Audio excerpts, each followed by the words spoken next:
আমরা লক্ষ্য করলাম যে বৈঠকটির পরেই একটা যৌথ আপনার প্রেস রিলিজ দেওয়া হয়েছে, ইশতেহার বলবো, একটা যৌথ ঘোষণা দেওয়া হয়েছে। যে ঘোষণাতে খুব পরিষ্কার করে বলা হয়েছে যে আমাদের দুই নেতার বৈঠকটি ছিল অত্যন্ত সৌহার্দ্যপূর্ণ এবং অত্যন্ত একটা সুন্দর পরিবেশে বৈঠকটি অনুষ্ঠিত হয়। এবং যে বিষয়গুলো আলোচনা হয়েছে তার মধ্যে প্রধান ছিল যে নির্বাচন ইস্যু। সেই নির্বাচন ইস্যুতে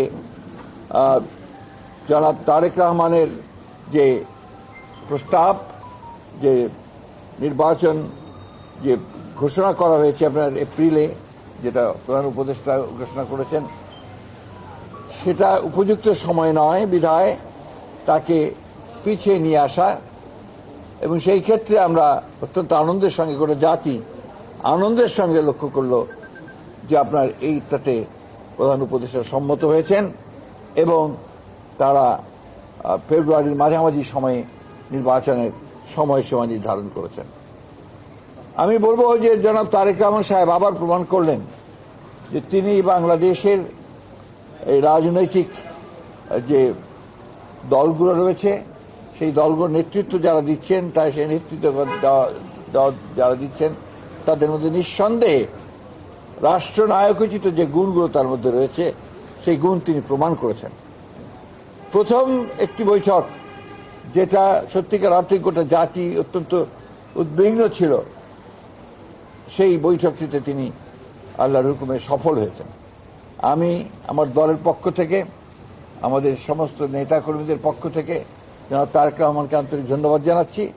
সেই সঙ্গে আন্তরিক কৃতজ্ঞতা জানাচ্ছি প্রধান উপদেষ্টা প্রফেসর ডক্টর মোহাম্মদ ইউনূসকে, যে তিনি অত্যন্ত বিচক্ষণতার সঙ্গে এই সভাটিতে জনাব তারেক রহমানকে আমন্ত্রণ জানিয়ে একটা যে স্টেলমেট ছিল, একটা যে আপনার সবকিছু অনিশ্চিত অবস্থায় চলে গিয়েছিল, সেই অবস্থাকে কাটিয়ে তিনি জাতিকে এই দুই নেতা আবার সামনের দিকে আশা নিয়ে এগিয়ে যাওয়ার স্বপ্ন দেখিয়েছেন।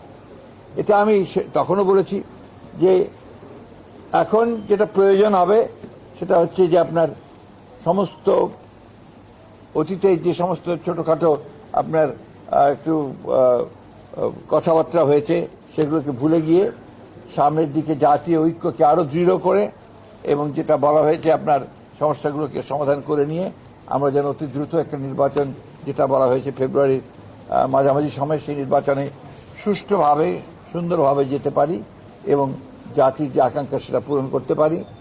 এবং এই 15 বছরের ফ্যাসিস্টদের যে ধ্বংস করা ধ্বংসস্তূপের মধ্যে যে স্ট্রাকচার, যে কাঠামো, সেই কাঠামোকে নতুন করে গণতান্ত্রিক কাঠামোতে আমরা রূপান্তরিত করতে পারি।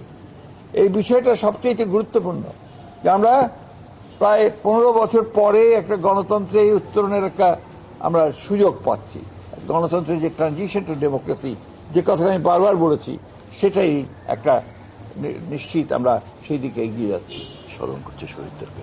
আমি এই সঙ্গে আজকে সত্যিকার অর্থে বলতে কি সবচেয়ে বেশি স্মরণ করতে হয় আমাদের সেই সমস্ত শহীদদেরকে যারা জুলাই আগস্ট মাসে তারা অধিকার আদায়ের জন্য তারা তাদের প্রাণ দিয়েছেন, প্রাণ দিয়ে সে পরিবর্তন ঘটিয়েছেন, ফ্যাসিস্টকে পরাজিত করে তাকে পালিয়ে যেতে বাধ্য করেছেন এবং বাংলাদেশের মানুষের জন্য একটা নতুন সম্ভাবনার সৃষ্টি করেছেন। চতুর্দিকে একটা অনিশ্চয়তা ছিল এবং অনেকে অনেক কথা বলছিলেন বিভিন্নভাবে। আজকে এই দুই নেতা প্রমাণ করলেন যে বাংলাদেশের মানুষ এখনো প্রয়োজনের সময় ঐক্যবদ্ধ হতে পারে, নেতারা নেতৃত্ব দিতে পারেন এবং সেই হিসাবেই বাংলাদেশের মানুষ সামনের দিকে এগিয়ে যাবে।